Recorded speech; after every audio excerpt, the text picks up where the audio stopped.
We often don't think about our internet router until it presents us with an issue. But as the gateway for all of our internet traffic, your internet router is responsible for both your internet's performance and security. Experts recommend the average life of a router is between 3 to 5 years. However, this can drop to even less if you use smart home technology or regularly buy the latest devices. When it comes to performance, a good router's connection and operating ability should reflect the internet speed you've signed up for. If this isn't the case, it can be because your internet router needs updating. However, sometimes a simple reboot is all your network needs. By unplugging both your router and your modem before plugging them back in, you can determine whether it's a reboot or an update that is needed. While no wireless router is perfect, it's important to plug any security gaps as well as humanly possible. With cybercriminals always on the lookout for ways to infiltrate your technology, failing to regularly address security issues exposes you to potentially rerouting, unauthorized access, eavesdropping, and information theft. Updating your internet router doesn't have to be an insurmountable task. Simply start by connecting the router directly to your computer using an Ethernet cable.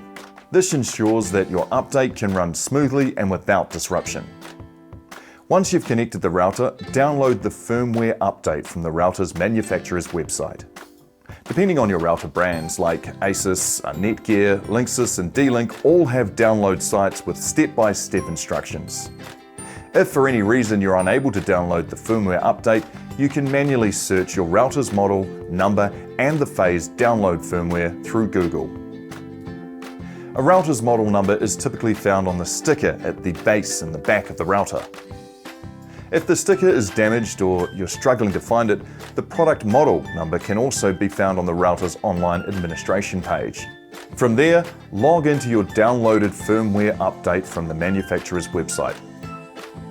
Select Firmware Upgrade, also known as Router Update. Some downloads may prompt you to select Start Upgrade before an update will begin.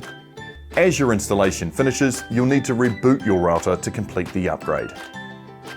If you find yourself with the dreaded Update Failed message, you can attempt to update your router from a different device. Simply plug your Ethernet cable into one of the computers and walk through those steps again. Other alternatives include resetting your router back to factory default or bypassing the router altogether by plugging your Ethernet cable directly into your modem. As the demand on our wireless networks increase, keeping our internet routers current and up to date is of the highest importance.